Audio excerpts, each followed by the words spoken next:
নবদ্বীপ রাসযাত্রার আরও একটা ভিডিও নিয়ে চলে এসেছি। আর আগের ভিডিওটা যেখানে শেষ করেছি এই ভিডিওটা কিন্তু ঠিক তার পরের থেকে স্টার্ট করছি। মানে আগের ভিডিওটা শেষ করেছিলাম প্রাচীন মায়াপুর নিমতলা বাজার মোড় থেকে, আর এখন এই ভিডিওটা স্টার্ট করছি ঠিক তারপর থেকে।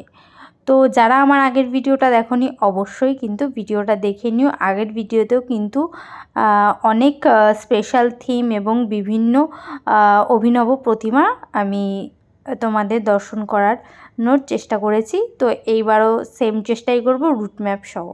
তো চলো ভিডিওটা স্টার্ট করি। সবার ফার্স্টেই আবার প্রাচীন মায়াপুরের দিকে এসেছি। আর প্রাচীন মায়াপুরের দিকে বাঁ দিকের একটা গলিতে এটা হয়েছে শ্রী শ্রী শিব পূজা।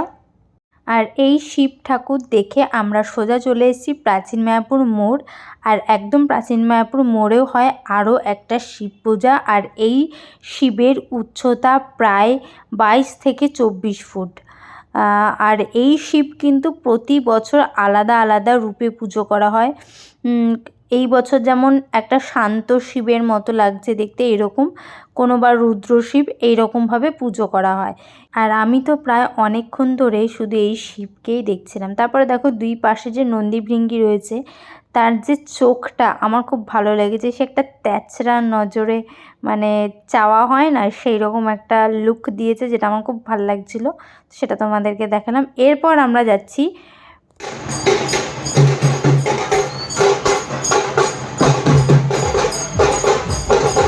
দেখো অনেক জায়গায় ঠাকুর নিয়ে যাচ্ছিলো, সেটা দেখালাম। এরপরে আমরা প্রাচীন মায়াপুর নিমাইয়ের জন্মস্থানের দিকে এগিয়ে যাওয়াতেই রাস্তাতেই পড়বে রাম সীতা পূজা, সেটা একটু তোমাদেরকে দেখালাম। সব কিন্তু রাস্তার ওপরেই রয়েছে, তো কোনো অসুবিধা হবে না। সোজা রাস্তা যাবো একদম নিমাইয়ের জন্মস্থানের দিকে। এই দেখো নিমাইয়ের জন্মস্থানে চলেও এসেছি, দেখতেই পাচ্ছ মন্দিরটা, এটা হচ্ছে নিমাইয়ের জন্মস্থানের মন্দির। এরপর আমরা এগিয়ে আসলাম, এগিয়ে এসে একটা দেখলাম অন্নপূর্ণা পূজা, মাতা অন্নপূর্ণা পূজা। এটা ছিল ডান দিকে, হ্যাঁ। আর এটার এক্স্যাক্ট লোকেশন কিন্তু ওই দেখতেই পাচ্ছ নিচেই লেখা আছে, প্রাচীন মায়াপুরই লেখা আছে। এরপরে আবারও প্রাচীন মায়াপুরের এই নিমাইয়ের জন্মস্থান থেকে ছাড়িয়ে এবার আমরা 60 ফুট মহাপ্রভুর দিকে যাচ্ছি। 60 ফুট মহাপ্রভুর যে মন্দিরটা আছে সেই পথেই পড়েছে আমাদের আরেকটা প্রতিমা, সেটা হচ্ছে রণচণ্ডী প্রতিমা। দেখতেই পাচ্ছ শ্রী শ্রী রণচণ্ডী প্রতিমা। আর পরিচালনা রয়েছে চিত্তরঞ্জন স্পোর্টিং ক্লাব।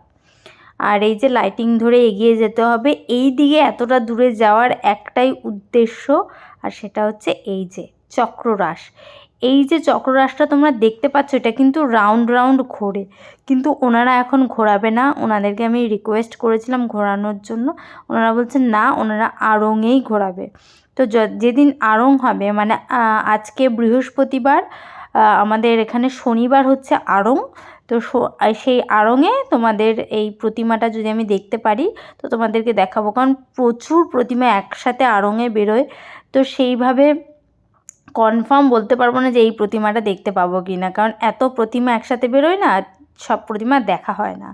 এরপর আমরা এগিয়েই এটার পাশেই মানে একটা ছোট্ট রাধাকৃষ্ণ হয়েছে, ছোট্ট ঠিক নয় আর কি, একটা রাধাকৃষ্ণ প্রতিমা হয়েছে, সেটা দেখিয়ে দিলাম। নবদ্বীপের রাসযাত্রায় রাধাকৃষ্ণ প্রতিমা হবে না সেটা তো হয়ই না। মেনলি এখানে রাধাকৃষ্ণ বলে না, যুগল মিলন বলে, তবে এটা কিন্তু রাধাকৃষ্ণ। এরপরে আমরা চলে এসেছি ব্যাক করে প্রাচীন মায়াপুরের লেকের পাড়ের ঠিক কাছে। এখানে হয়েছে একটা থিম, যেই থিমটার নাম হচ্ছে বাস্তবতা। বাস্তব জীবনকে তুলে ধরার চেষ্টা করা হয়েছে। দেখতে পাচ্ছ এখানে লেখা আছে কত কিছু, আমি একটু পড়ে শোনানোর চেষ্টা করছি। একদিন থেমে যাবে ঝড়, শান্ত হবে পৃথিবী, আবার উঠবে নতুন সূর্য, সুর উঠবে বেঁচে থাকার গানের, আমরা পারি, আমরাই পারবো। আর এদিকে লেখা আছে, খিদে পেলে পেট যেমন দারিদ্রতা বোঝে না, দায়িত্ব যখন ঘিরে ধরে বাস্তবতা তখন বয়স মানে না। আমার বাবা অনেক বড় চাকরি করে, অনেক টাকা মাইনে তার, তাই তো তোমাদের সাথে এই বৃদ্ধাশ্রমে থাকতে পারছি, না হলে কি আর পারতাম। এই কথাটার মানে আমি ঠিক বুঝিনি, তোমরা যদি কেউ বুঝে থাকো প্লিজ তোমরা একটু কমেন্ট করে জানিও। আর এই লেখাটা, ডান দিকের লেখাটা এবার পড়ি। যদি তুমি 100 মানুষকে সাহায্য করতে সক্ষম না হও, তাহলে অন্তত একজনকে সাহায্য করো। বাস্তবতা এই থিমটার মধ্যে কিন্তু বেশ বাস্তব কিছু কথাও লেখা হয়েছে। শুধুমাত্র বাস্তব সিচুয়েশানকে যে তুলে ধরা হয়েছে সেটা নয়, সেই সিচুয়েশানের সাথে মিল করে কিছু কথাও এখানে লিখে ধরা হয়েছে। আর এই গোটা প্যান্ডেলটা কিন্তু টিনের তৈরি করা হয়েছে, টিন দিয়ে। এরপরে ডান দিকে আরও অনেক কিছু লেখা আছে, সেগুলো তোমাদেরকে একটু পড়ে শোনাই।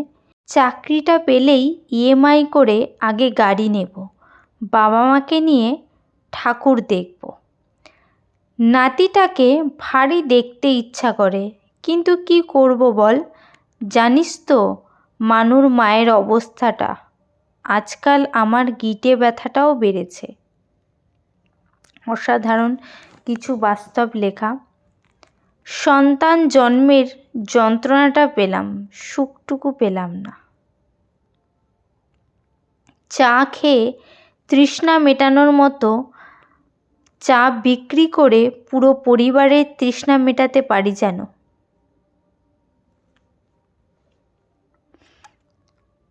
সফল মানুষেরা কাজ করে যায়, তারা ভুল করে, ভুল শোধরায়, কিন্তু কখনো হাল ছাড়ে না। এটা একদম মানে প্রত্যেকটা কথাই বাস্তব, তবে এটা আমার বেশি ভালো লেগেছে। আবেগে মোড়া ভালোবাসা দিয়ে তো আর সংসার চলে না, তবুও ভরসা রাখি একদিন জিতবে আমাদের আবেগে মোড়া ভালোবাসা। অসাধারণ। এরপর ভেতরের দিকে এগিয়ে যাচ্ছি। ভেতরের দিকে কাপড়ের ওপর মানে বস্তা যেগুলোকে বলে অ্যাকচুয়ালি, সেই কাপড়ের বস্তার ওপর বেশ সুন্দর লাইটিং করা হয়েছে আর কিছু আর্টও করা হয়েছে। বেশ অন্যরকম কিন্তু চিন্তাভাবনা হয়েছে এই প্যান্ডেলটায়, যেটা আমার খুব ভালো লেগেছে। আর লাইটিংটা আমার খুব ভালো লাগছিলো দেখতে, ওপরের যে লাইটিংটা। এবার ভেতরের দিকে যাচ্ছি। প্রতিমাকে দেখার আগে আরও কিছু লেখা পড়ে নেব। আর তার আগে দেখো বস্তা বস্তা যে স্বপ্ন আমাদের থাকে, সেইটাই এখানে তুলে ধরা হয়েছে বস্তার ভেতরে, তাই জন্য স্বপ্ন লেখা হয়েছে। আগের থেকে না হয় দুমুঠো ভাত কম দাও মা, তবুও আর শ্বশুরবাড়ি যেতে বলো না আমাকে। আমি জানি না আমি কতটা ভালো পড়তে পারছি, ভুল ত্রুটি মার্জনীয়। ভাবছি এই কাজটা পেয়ে গেলে বাড়ির ফুটো ছাদটা ঠিক করব। স্বপ্ন এবং বাস্তবতা দিন ও রাতের মতো, যেখানে স্বপ্ন শেষ সেখান থেকেই বাস্তবতা শুরু। এক অসাধারণ প্যান্ডেল এবং অসাধারণ কিছু লেখা, আমার তো খুবই ভালো লাগছে। এবার চলো প্রতিমা দর্শন করি। এখানের প্রতিমাও কিন্তু অনন্য হয়েছে। প্রতিমার হাতে রয়েছে আয়না, যা আমাদের নিজস্ব বাস্তবতার দেখাচ্ছে এই আয়নার মাধ্যমে। সেই রকমের জন্যই কিন্তু প্রতিমার হাতেও দেওয়া হয়েছে আয়না। অসাধারণ। আর পাশে যে ছোট প্রতিমাটা দেখতে পাচ্ছ তোমরা, সেটারই কিন্তু পুজো করা হয়েছে। আর প্রচুর পুরস্কার পেয়েছে এই প্যান্ডেল, প্রতিবারই পায় এবং প্রতি বছর এইখানে কিন্তু থিম হয়। চলো এবার তোমাদের বাঁ দিকের কিছু লেখা, সেগুলো একটু পড়ে শোনানোর চেষ্টা করব। আজ তোর ইন্টারভিউটা কেমন হলো রে গোপাল? শোন না বাবা, এবার তোর চাকরিটা হয়ে গেলে আমাকে তোর কাছে নিয়ে যাবি। আমার আর একা এই বাড়িতে থাকতে ভালো লাগে না রে। আরও কিছু লেখা রয়েছে, সেগুলোও তোমাদের পড়ে একটু একটু শোনাবো। জীবনে একবার হলেও খারাপ সময়টা আসা খুব দরকার, নয়তো মুখোশের আড়ালে লুকিয়ে থাকা আপন বলে মনে করা মানুষগুলোকে ঠিক করে চেনা যায় না। একদম সঠিক কথা, একদম বাস্তবতা। প্যান্ডেলটার যে নাম দিয়েছে একদম ঠিক। অনেক স্বপ্ন নিয়ে মেডিকেলে এসেছিলাম মা, আমার আর ডাক্তার হওয়া হলো না। আশা করি এটা আমার বলার দরকার নেই, তোমরা সকলেই জানো আমাদের এইরকম একটা লেখার মানে সবাই জানো যে কী পরিস্থিতির মধ্যে থেকে মানে সেই দিনগুলো কেটেছিল। প্যান্ডেলটা তোমাদের কেমন লাগলো অবশ্যই কিন্তু জানিও, কমেন্ট করো। একটা চাকরি পেলে বাবাকে ঠিক করে ডাক্তার দেখাতে পারতাম রে পিকু। জীবনটা এমন হয়ে গেছে আমি নিজেও বুঝতে পারছি না ঠিক কী করা উচিত। আবার যদি জন্ম নিই মা, তবে জন্ম দিস তোর গর্ভে। তুমি যা হোক একটা কাজ জোগাড় করো অনিমেষ, না হলে বাবা আমার এই সম্বন্ধটা ঠিক করে ফেলবে। অসাধারণ এই প্যান্ডেল, বাস্তব জিনিসটা সুন্দর করে তুলে ধরা হয়েছে, বাস্তবতা নামটাও একদম সঠিকভাবে দেওয়া হয়েছে।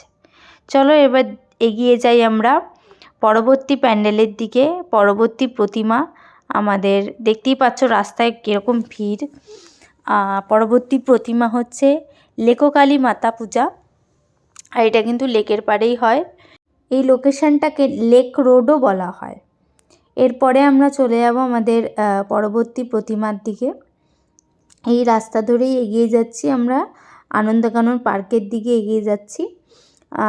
কপালীপাড়ার মোড়ও যেটাকে বলে, তো সেই দিকে এগিয়ে যাচ্ছি। আর ডান দিকেই তখন পড়বে আমাদের শ্রী শ্রী নীলকণ্ঠ পূজা, একদম নীল রঙের শিব দেখতেই পাচ্ছ তোমরা। আর এখানে কিন্তু রাসের বাজনাটা একদম বাজছিল, তো সেটা তোমাদেরকে একটুখানি শুনিয়ে দিচ্ছি।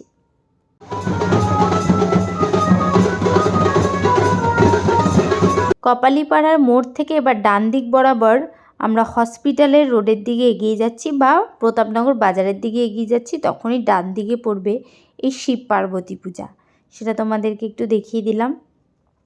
দেখতেই পাচ্ছ অসাধারণ একটি প্রতিমা, যদিও একটু কাজ বাকি ছিল, সেই কাজটা একটু একটু চলছে।